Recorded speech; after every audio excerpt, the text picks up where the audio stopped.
Have you ever considered the dangers of isolating yourself in an attempt to protect your interests? This is the crux of the 18th law of power. From the renowned book, The 48 Laws of Power, do not build fortresses to protect yourself. Isolation is dangerous. To some, this law may seem counterintuitive. To others, it might resonate deeply. But regardless of where you stand, this law holds a profound truth about human nature and power dynamics.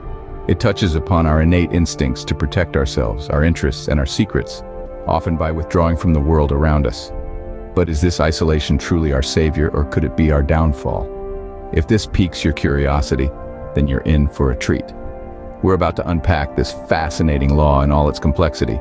So hit that like button, share it with your network, and don't forget to subscribe for more insightful content like this. Now, prepare to delve into the intricacies of this captivating law of power. The 18th law warns against the dangers of self-isolation. In the grand scheme of life, there's a certain allure to isolation. It's the siren's call that promises solitude, safety, and serenity. It's the fortress that we build, brick by brick, around our vulnerabilities to shield ourselves from the prying eyes of the world. But is this fortress really as safe as it seems? Is this isolation truly the sanctuary it promises to be? The 18th law of power, in its wisdom, cautions us against the allure of isolation. It warns us that while the fortress may seem secure, it's a dangerous trap. It's a fortress of solitude that can quickly turn into a prison of loneliness. The human mind is complex, often driven by fear and anxiety. It's these emotions that often push us to isolate ourselves. We fear judgment, rejection, and failure. We fear the unknown, the unpredictable, and the uncontrollable. And so, to protect ourselves from these fears, we retreat into our fortresses, we sever connections, create barriers, and isolate ourselves. But this isolation is a risky strategy. It's like a double-edged sword. On one hand, it shields us from the external world, giving us a sense of security and control. On the other hand, it cuts us off from the resources, support, and opportunities that the world has to offer. Isolation might give us a temporary respite, a temporary feeling of safety. But in the long run, it weakens us. It robs us of our resilience, our adaptability, and our ability to face and overcome challenges. It makes us vulnerable to our fears, our anxieties, and our insecurities. It makes us prisoners of our own mind.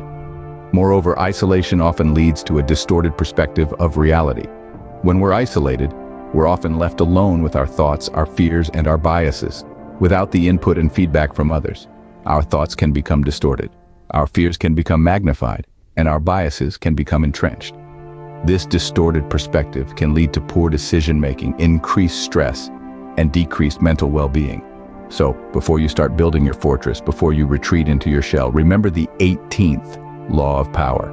Remember that isolation is a dangerous game. It's a game where the stakes are high, and the losses are often greater than the gains. Therefore, it's crucial to resist the allure of isolation. It's important to keep the doors of your fortress open, to maintain connections, to seek support, and to embrace the unpredictability and diversity of the world.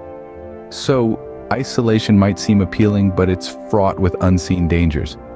Let's dive deeper into the risks associated with isolation. Imagine a fortress, tall and impenetrable, built to shield its inhabitant from the outside world. It may seem like a safe haven, a perfect sanctuary. But, as the 18th law from the 48 Laws of Power suggests, this fortress might be more dangerous than it appears. The first danger of isolation is the sheer number of missed opportunities. Life thrives on interaction, on the exchange of ideas, and on the synergy that stems from diverse perspectives. Each encounter, each conversation, could be a doorway to a new opportunity. By isolating oneself, these doors remain unopened, these opportunities unexplored. The second peril comes from the lack of support.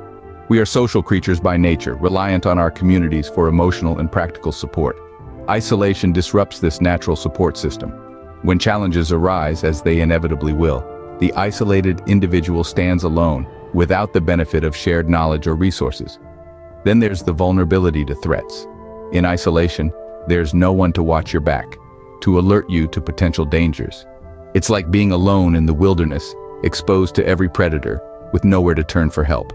But perhaps the most insidious risk of isolation is its impact on personal growth and potential. Growth comes from challenges, from stepping out of our comfort zones, from learning from others. Isolation stunts this growth process. It's akin to a tree that's planted in a glass house, safe from the elements but deprived of the varied weather conditions that would have made it stronger. In essence, the fortress of isolation built to protect can actually imprison. It's a self-made cage that restricts movement, stifles growth, and hampers progress. The walls block out not just the perceived threats, but also the myriad of life's experiences and opportunities. The fortress you build to guard yourself could very well turn into your prison. If isolation is dangerous, then what's the alternative? The answer lies in the power of connection, a power that lies dormant in the heart of our humanity, ready to be awakened and harnessed. It's a power that multiplies exponentially when shared, a power that grows when given freely. Consider the humble ant. Alone, it can do little. But together, as a colony, ants can build intricate structures, overcome obstacles, and even protect their home from larger predators. They epitomize the concept of collective strength, a strength that we too can tap into when we choose connection over isolation. Being open and connected allows us to build bridges, not walls, bridges that lead to alliances, to shared knowledge, and to collective strength. Allies are not just bodies standing with us. They are voices amplifying our own, hands lending us their strength, minds enlightening us with their wisdom. Openness allows us to gain allies, and with them, we are no longer a solitary figure against the world. We are a force to be reckoned with.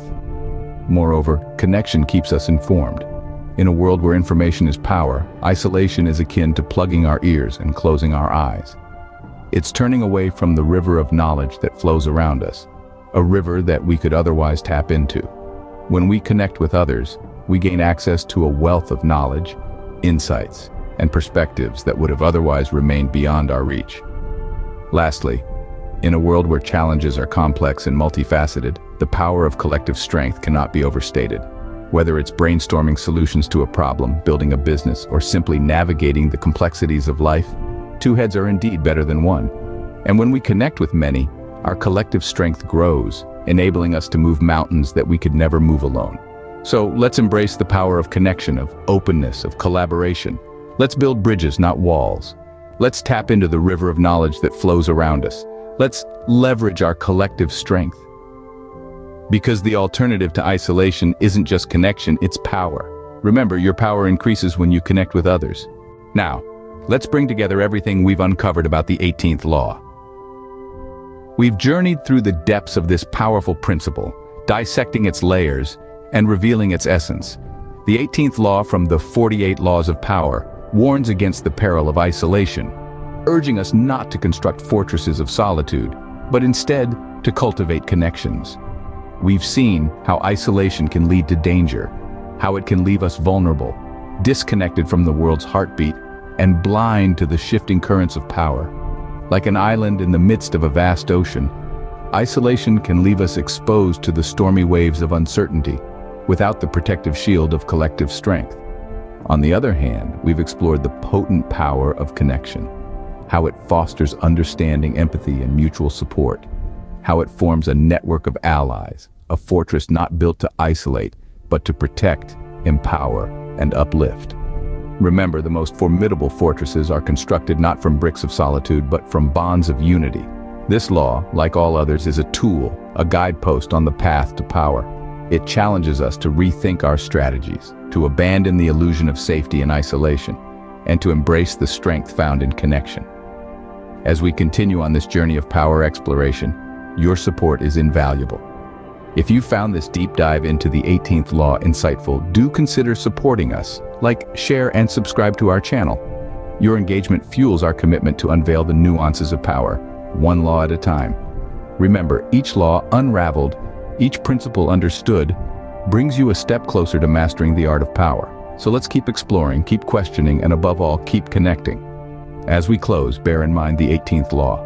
Do not build fortresses to protect yourself. Isolation is dangerous. Embrace connection, for therein lies true power.